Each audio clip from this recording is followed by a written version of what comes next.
And we are live. All right. So, Brother Adams, we completed our quiz this week, and we were excited to see that we both got 100. We did do our quiz together, so we're hoping to use that momentum that we're feeding off each other and to get to know this section really well. As you mentioned, it was important and critical for us to know this chapter, so we're committed to taking that really serious so we could do well in our last exam in your class.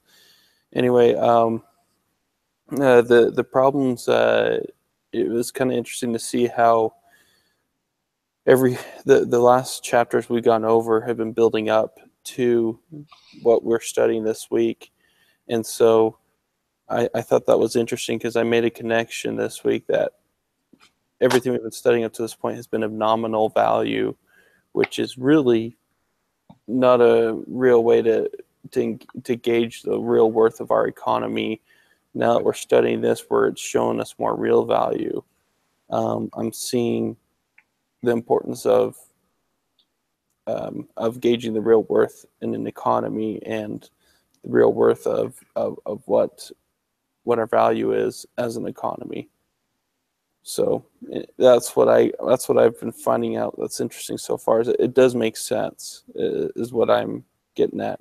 It's not just that we're trying to struggle with learning just whatever the formulas are. It actually makes sense.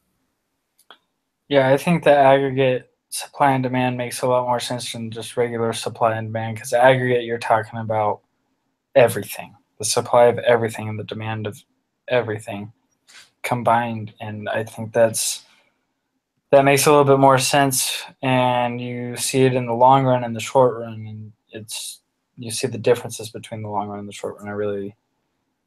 I really think this chapter is more interesting, a little bit easier to grasp. Yeah, I knew right when I started reading the chapter for it.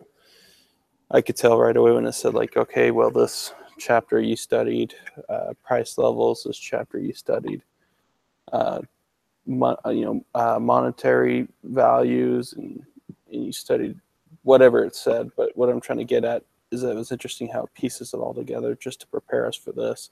And that's when I think, Brother Adams, that you said that you want us to really know this in the next chapter really well, is because this probably shows us the overall picture of an important lesson in macroeconomics, and I do understand that. So we're gonna keep striving to get to know this better. We worked really well today, and yeah, we're kind of both running out of time. I got to get to work, and he's got other things he needs to get to as well. So, but do you have anything that you want to add, Jeff? No, I'm good.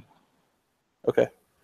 All right. Well, Brother Adams, that's our meeting for this week. Appreciate your time, and we look forward to doing another one of these next week. So go ahead and end it right now.